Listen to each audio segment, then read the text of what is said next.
So people have been asking me, how much money does it take to start camping? In this video, I'm going to explain the 7 kits that you need to start camping, and it might cost you as little as $20 depending on what you already have. Now, if you already camp, you might be able to use this information to help a friend to start camping as well. This is also a great exercise in improvising. Always be thinking about how you can adapt to different scenarios using what you already have. So I'm going to head out into the desert with this pack, very basic items that you need to get camping on the cheap.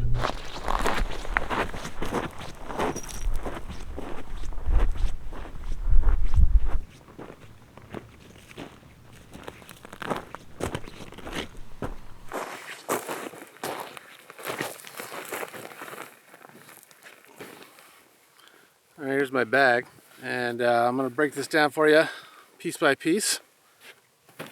I'm going to get to this piece in a second here, but I'm going to use it to sit on. Another little bonus for that item. All right, so I want to make sure that I'm clear about this. This kit will only get you so far, all right? I'm not saying it has everything that you ever need. I'm not saying I would recommend each of these items either, all right? I'm saying that you can get by using these items, and some of them will work very good, and some of them I will recommend absolutely. The very first thing, probably the most important thing that humans need, is shelter.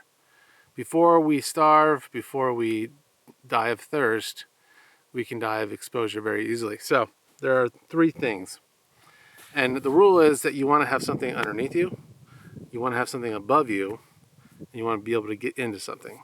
You could cover the ground with debris from the natural environment. I could cut these creosote boughs and pile them on the ground, and grass and different branches, and I could sleep on top of that. That's going to keep me away from the ground, which will suck heat from your body faster than anything. But if you want to bring something, this is what I sat down on here.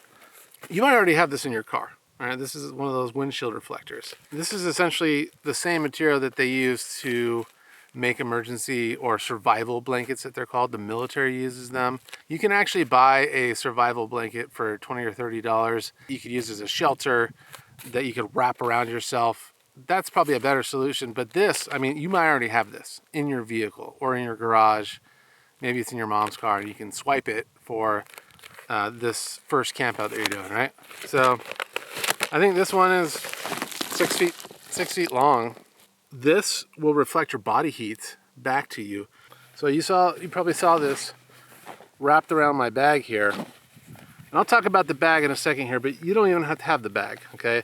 This could be tied up with some string or some paracord, hopefully, and you could just carry it. This is actually 2 wool blankets. Depending on the weather, you can get away with 1 or 2. Your clothing is going to make a big difference if it's colder. With long johns, that sleeping pad, you know, I think, you know, you get down to 50s to 40s, no problem. Closer to freezing, you know, you might need a little bit more wool. The reason you want wool, it keeps you really warm.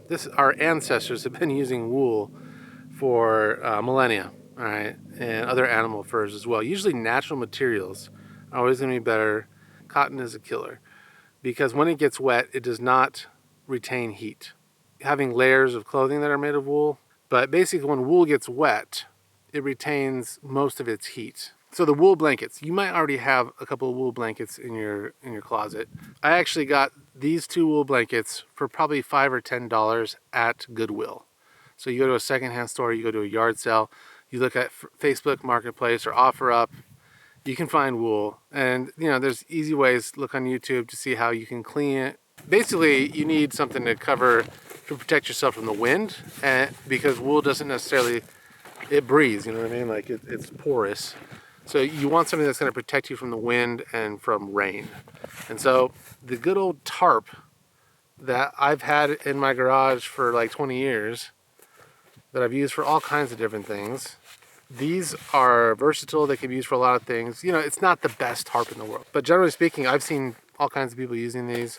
So let me set this up so you can see this a little bit better. So I got the tarp here, and I'm gonna lay this out. All right, so I'm gonna be laying diagonal like this. I got the pad underneath me. The corner of the blanket's gonna come over, and you can tuck it underneath your leg like that. And then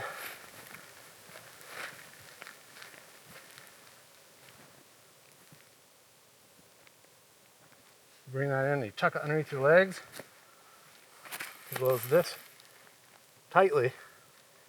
You're wrapping yourself up like a sushi roll or a burrito. All right, and then this is also going to come over, as is this.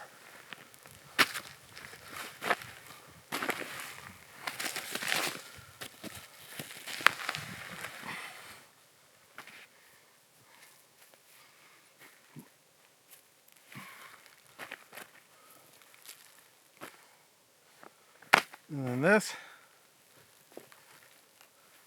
can come up over. Then you can turn over on your side like this, and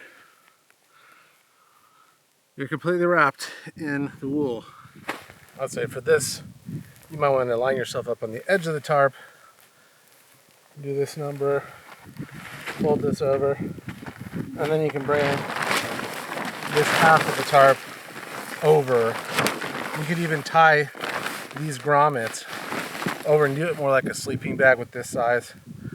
And that way there's a single layer going over the top of you. If it was bigger, that would actually work with the tarp, doing it the diamond way, but this is going to work better. All right, so everything in my pack actually fit into this little backpack that I got from my school. It was a free giveaway that had stuff in it, right? It's just a little nylon bag with some rope that cinches up the top.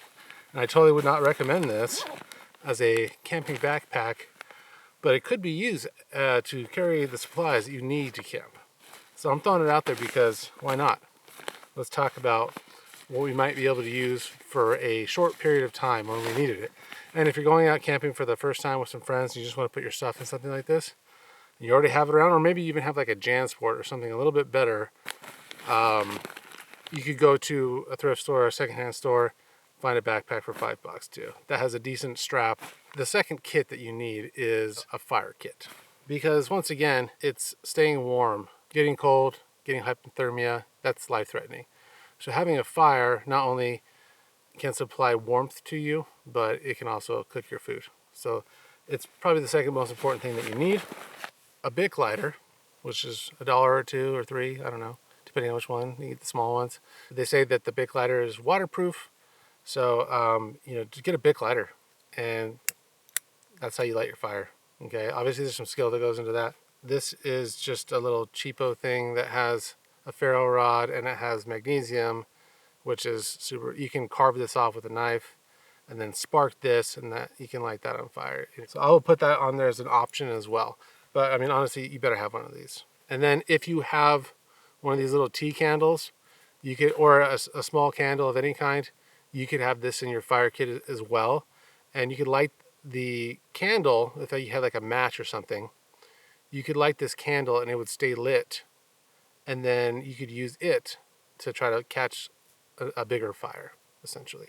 It's good to have in your fire kits. This is lint from the dryer. This is a great fire starter. You just put some of this in a bag, put it in your fire kit, and you can light this, and this was like, woof. The next kit that you need is a cook kit, because you're probably going to want to eat. The Stanley Cook Cup. I actually ordered it on Amazon for $11. It just didn't come here in time for this video. I'll probably insert a picture of it so you can see. I believe it's 24 ounces. It's a large, it's a decent size, but it's small enough to like put in a small kit as well. And the main thing that you're going to do with the Stanley Cook kit is you're going to use it to boil water. So if you're near a water source, you can obviously, that's how you can sanitize, make the water safe to drink. You have to have that. Then you can also boil water. This is like a little pasta meal that you get from the grocery store for a couple of bucks. You could certainly chop up some sausage and throw some eggs in there for breakfast. Or there's like a million things. Obviously you can make your coffee in there, which, you might want to have one of these little instant coffee things. And then, you know what, just grab a fork or a spoon from your kitchen. Worst case scenario, you can get these little plastic guys that are like camping. They have metal ones too. They're like titanium or whatever. Whatever, you don't need to buy anything. That's my point. You can just bring a fork or a spoon. This is a film canister. I cleaned it out, but I mixed salt and pepper in there. So and I just use that to season if I need. This is just a spare shirt that I had in the bag. I wrapped my metal stuff with it so it didn't tinker around as much. But you want to have spare clothes in case you get wet. Also, this will become important for something else. It doubles up. So you want to have a first aid kit. Now, you could buy a first aid kit or you could just grab one from home, but first aid kits are fine. The main thing though I would say that you need is actually an ace bandage and medical tape. 1 inch thick is the best. With this and this, you know, and getting a stick from out here, I can make a splint. If I needed to, I could cut my shirt up and make a bandage with it, wrap this with the tape. Pretty much everything that you need in these 3 items here in my bag. You know, obviously there's like sanitizer and there's headache medicine and there's your medication that you might have. Now let me just say real quick too, make sure you learn how to do this stuff. This is the kind of skills that you want to learn when you're doing camping and bushcraft. You want to learn how to dress a wound or just make a splint. But it's always good to continue learning this stuff. So there's classes that you can take. I would recommend that. And then you got to have light. So this was in a drawer. It's a purple thing. I grabbed it just to point out that I didn't have to spend any money on this. I was shopping and I saw some headlamps, and lights like this as low as a couple of dollars. They go up from there. And then this is paracord. Paracord can be used to make your shelter. It can be used to tie up your wool blanket, any number of things. This is a water bottle. Now it's not the best. A metal water bottle is awesome, or you can get an algae. And then another kit that you want to have some kind of knife. Now, just to point out the absolute cheapest, I brought this. It was in my junk drawer, and you know, it's a lock blade. This knife is not the best knife in the world. It could break. The handle could break. The metal does not go all the way down the handle. So I could probably snap this in half. But I definitely would cut things for you. You can make kindling by carving sticks, and that can help you start a fire. It's the bare minimum. If you want a real knife, you can get a Mora knife for $10 on Amazon. And if I'm starting out a bushcraft kit, I'm starting there. In fact, I have one. I should have brought it. I will show it to you in another video where I do a budget bushcraft kit. This one is like a step below that. This is like the bare minimum, camping on the cheap. And then I have a pair of these work gloves so that when I'm, pulling this off the fire, or if I'm, one thing I wanted to mention is that when you are sleeping in your wool blanket, and if you do get cold and you have a fire, you can grab hot rocks from the fire. You can put them at the base of your feet, which is probably the thing that's going to get cold first, and that will warm it up. And then the backpack, like I said, this was the bare minimum, but this pack that has these straps on the side, made of durable material, this is called a Veshmishak. It's a Soviet-era bag. I think the Russians probably still use something similar. But it's a brilliant design because it's a rather large duffel bag, essentially. And it has a pocket in the front as well. So you can fit a lot of stuff on the inside. It's great for rucking. So if you're getting into bushcraft, you want to start a budget bushcraft kit, this is $25, $30. So I will have a kit that's probably less than $100. Whenever I'm done making that video, I'll definitely put a link here.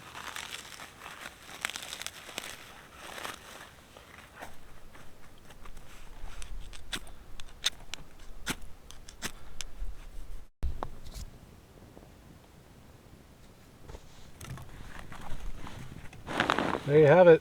This is my sleeping bag right here, essentially. My fire here. I'm gonna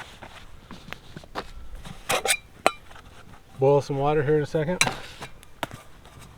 and we're gonna make some dinner.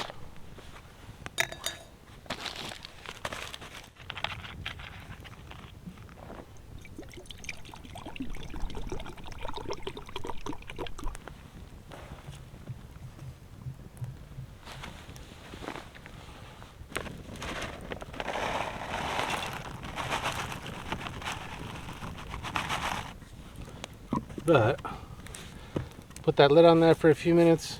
I got my bedroll. I'm sitting on it. I got my fire. I got my food. pretty much covered. It's got some mushrooms in there. That's pretty good. Thanks again for watching the video. I hope that you'll subscribe to our channel if you want to see some more content like this. Any ideas that you have about the gear that I used, if you think there's something better for nothing or cheap, let me know. But I think this is camping on the cheap 101. This will get you started. This is all pretty good stuff. But the next video on this topic will be a serious bushcraft kit for less than $100. We'll see you then. Thanks for watching the Ready Life channel.